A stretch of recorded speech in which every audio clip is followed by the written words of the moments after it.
আসসালামু আলাইকুম গাইস। এই যে দেখেন আমরা পাক করে ঢুকলাম। এই যে দেখেন পাক করে আমরা এখানে ক্যাবিনেটের নিচে আমরা এই যে দেখেন পাল্লা দিয়ে দিছি। হ্যাঁ, পাল্লা কিন্তু আবার জ্বালিয়ে দিয়ে দিছি আমরা। ঠিক আছে? হ্যাঁ, তারপরে মনে করেন কি আমরা এই যে একটা সুন্দর মতো মনে করেন কি এই যে এখানে ৩টা ডয়ার দিয়ে দিছি। নিচে যে এই ডয়ারে এখানে প্লেট মিলেট রাখবে। আর উপরে একটা আলু মরিচ পেঁয়াজ রাখবে, আর একটা উপরের মধ্যে চামচ চুমচ রাখবে। এই যে এপাশে ২ পাল্লা, এখানে ২ পাল্লা দেওয়া আছে, এখানে ২ পাল্লা। তারপরে এই যে উপরে আমাদের পেছন গুলো নিচে উপরে টেবিল দেওয়া আছে, এই যে দেখেন পাল্লা। এখন আমাদের রঙের ফিনিশিং হয়নি, এই জন্য আমরা পলিথিনগুলোরে তুলে দিয়ে নিই।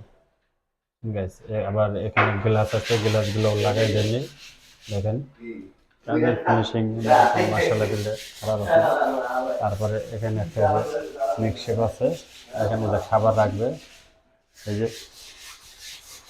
দেখেন guys, এই যে বুঝছেন? মানে ফিনিশিংটা এত সুন্দর একটা মনে করেন ফিনিশিং হয়েছে। ঠিক আছে, ভালো থাকুন। আসসালামু আলাইকুম।